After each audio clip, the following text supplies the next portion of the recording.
नमस्कार। आज हम एक ऐसी यात्रा की कहानी में उतर रहे हैं जो सिर्फ किलोमीटरों का हिसाब नहीं है, बल्कि रिश्तों, चुनौतियों और भारत की विविधता का एक आईना है। हमारे पास कुछ YouTube वीडियो क्लिप्स हैं और एक आर्टिकल भी है।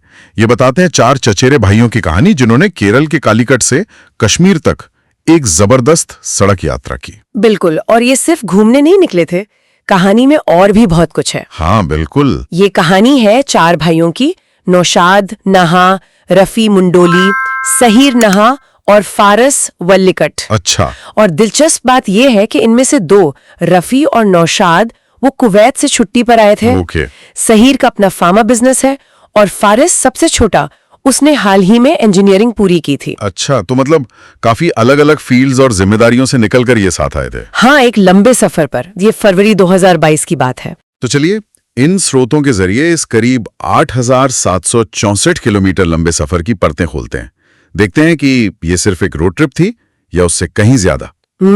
हमारा मकसद है इस यात्रा के जो अहम पड़ाव थे, उनके अनुभव और जो चुनौतियां आई, उनसे क्या सबक मिलते हैं ये समझना। बिल्कुल। तो 17 फरवरी 2022 की सुबह कालीकट से ये यात्रा शुरू हुई। ये भी पता चला है कि 2019 में भी ये निकले थे, है ना? हाँ, उन्होंने 2019 में भी ऐसी ही यात्रा की थी, पर तब गाड़ी मारुति स्विफ्ट थी और फारिस साथ नहीं थे। अच्छा। इस बार इन्होंने इनोवा चुनी, शायद लंबी दूरी और आराम के लिहाज से। हाँ, लगता तो यही है।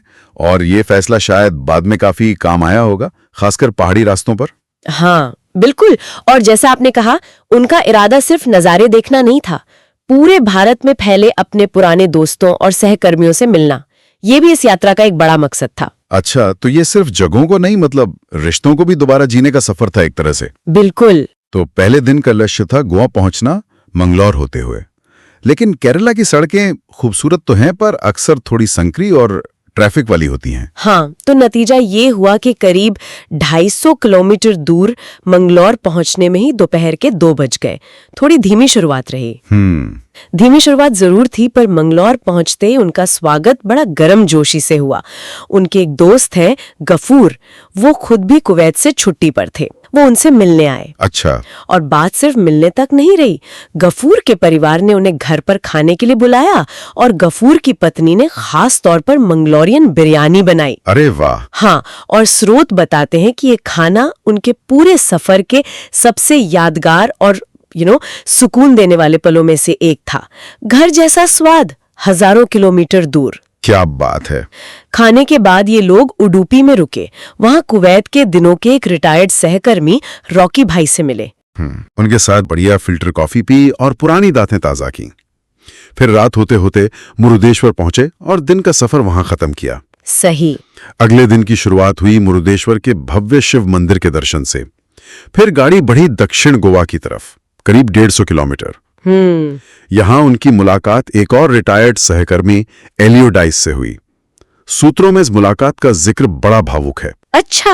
हाँ, बताया गया है कि 7 साल बाद अपने दोस्तों को अचानक सामने पाकर एलियो डाइस की आंखों में खुशी के आंसू थे। Can I believe it? Can I touch you? Yes. Can I hug you?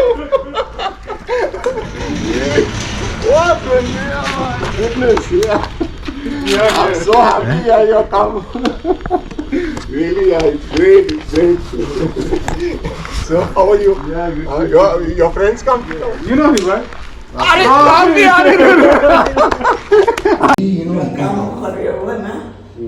No. He's working there. He's come on a holiday.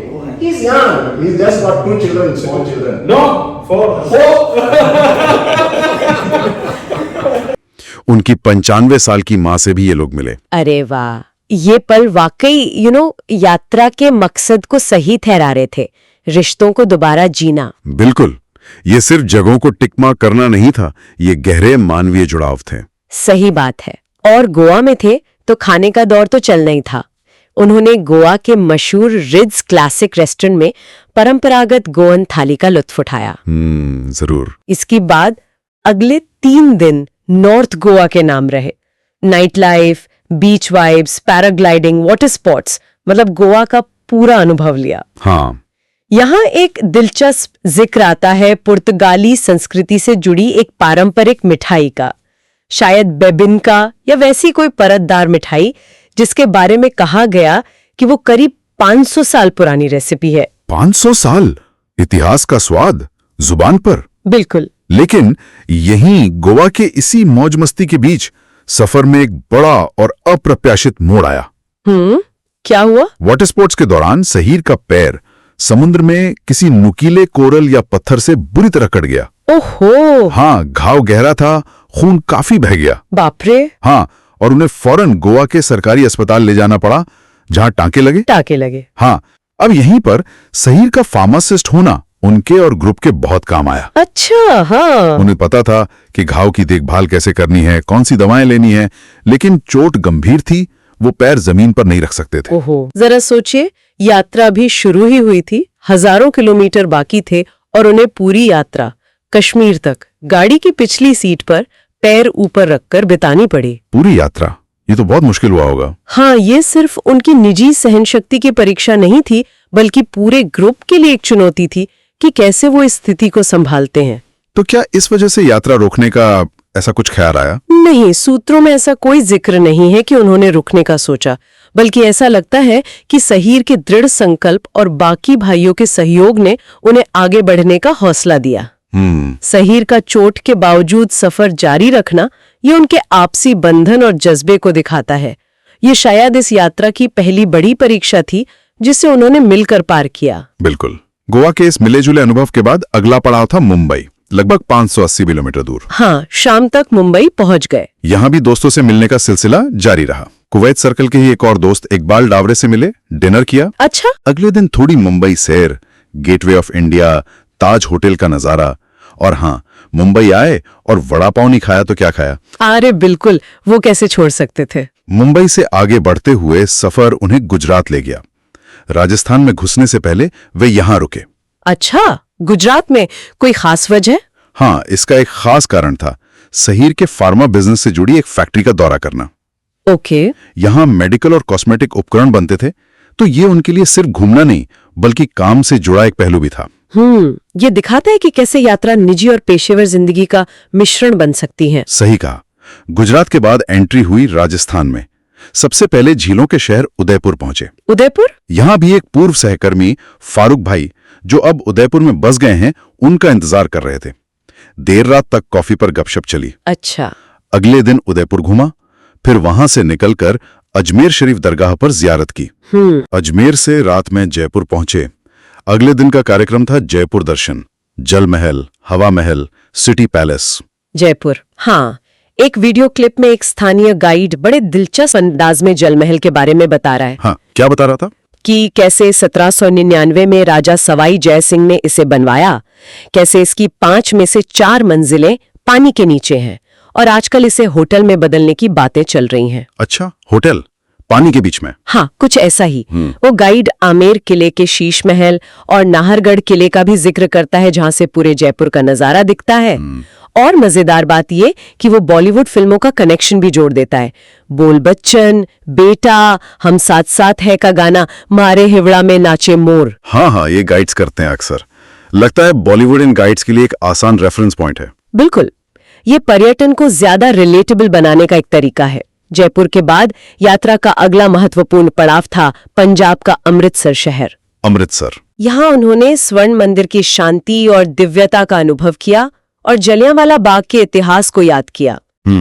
यहाँ मिले वीडियो अंशों में पीछे से गुलबानी, एक ओंकार सतनाम करता पुरख जैसी पवित्र पंक्तियां और पंजाबी संगीत जैसे हाई रेटेड गबरू जैसा कोई गाना सुनाई देता है। माहौल की एक झलक मिलती है। हाँ, बिल्कुल। अब मंजिल करीब लग रही थी कश्मीर, लेकिन पहाड़ों का सफर अक्सर अप्रत्याशित होता है ना? बिल्कुल। अमृतसर से निकलने ही वाले थे कि खबर आई भूस्खलन। लैंडस्लाइड की वजह से कश्मीर जाने वाला रास्ता बंद है। ओहो, फिर? तो प्लान में फिर बदलाव। उन्हें मजबूरन पंजाब में एक अतिरिक्त दिन रुकना पड़ा। अच्छा। इसे उन्होंने एक मौके की तरह इस्तेमाल किया, थोड़ा आराम किया और जाहिर है जायकेदार पंजाबी खाने का लुत्फ उठाया। ये अनियोजित ठहराव शायद आगे की मुश्किल चढ़ाई के लिए जरूरी भी था। हाँ, शायद। आखिरकार इंतजार खत्म हुआ, रास्ता खुला और वे कश्मीर घाटी की ओर बढ़ चले। चलो, देर से ही सही, अब सफर का रोमांच और चुनौती दोनों बढ़ने वाले थे। हाँ, पहाड़ों के बीच से गुजरना, लंबी लंबी सुरंगों को पार करना, बर्फ से ढकी सड़कें, नजारा तो जादुई था, पर ड्राइविंग काफी थका देने वाली थी। और मुश्किलें अभी बाकी थीं। बिल्कुल। कश्मीर के करीब पहुंचते पहुंचते वे एक और लैंडस्लाइड की वजह से फिर जाम में फंस गए। फिर से? हाँ, और इस बार पूरे 5 घंटे, वो भी 6 डिग्री सेल्सियस की ठंडी हवा में। ये वाकई धैर्य की परीक्षा थी। 5 घंटे? बाप रे। हाँ, आखिरकार सारी रुकावटों को पार करते हुए वे सुबह 6 बजे पहलगाम पहुंचे। पहलगाम सुबह 6 बजे, बर्फ से ढका हुआ शांत गांव देखकर शायद सारी थकान कुछ कम हुई होगी। उम्मीद तो यही है। और फारिस के लिए, जैसा आपने बताया था, सबसे छोटा, हाँ, इंजीनियर, उसके लिए ये कड़ाके की सर्दी का पहला अनुभव था। जो केरल की गर्मी से आया हो, उसके लिए ये एक बड़ा बदलाव रहा होगा। बिल्कुल। अगले दिन वो गुलमर्ग गए, जो अपनी बर्फीली ढलानों के लिए मशहूर है। हाँ, गुलमर्ग। उनकी इच्छा तो मशहूर गोंडोला राइड लेने की थी, लेकिन किस्मत ने यहां भी साथ नहीं दिया। खराब मौसम के कारण वो बंद थी। अरे, मतलब गोंडोला नहीं कर पाए? नहीं, लेकिन उन्होंने हार नहीं मानी और विंटर स्पोर्ट्स और बर्फ के खेलों में हिस्सा लिया। अच्छा, चलो, कुछ तो किया। और सहीर, वो कैसे मैनेज कर रहे थे? चोटिल सहीर शायद गाड़ी से ही नजारों का मजा ले रहे होंगे, या शायद थोड़ा बहुत आसपास घूम पाए होंगे, क्योंकि आगे जिक्र आता है कि उनकी हालत सुधर रही थी। अच्छा। रात में वे श्रीनगर के लिए निकले। रास्ते में गुलमर्ग के ही साहिल नाम के एक व्यक्ति से मिले और डिनर किया। इस मुलाकात में उनकी 2019 की कश्मीर यात्रा की यादें ताजा हो गईं। ओह हाँ, वो वाली यात्रा जब अनुच्छेद 370 हटाया गया था और अचानक कर्फ्यू लग गया था, उन्हें फौरन घाटी छोड़नी पड़ी थी। तो साहिल से बात करके वो सारे अनुभव फिर से जीवंत होते होंगे। बिल्कुल। यात्राएं सिर्फ वर्तमान का अनुभव नहीं होती, वे अतीत की परतों को भी खोलती हैं। सही कहा। श्रीनगर में उन्होंने रात डल झील के एक हाउस बोट में बिताई। कश्मीर का एक आइकॉनिक एक्सपीरियंस। हाउस बोट, क्या बात है। और यहाँ एक अच्छी खबर भी थी। सुहेर के पैर में अब सुधार नजर आने लगा था।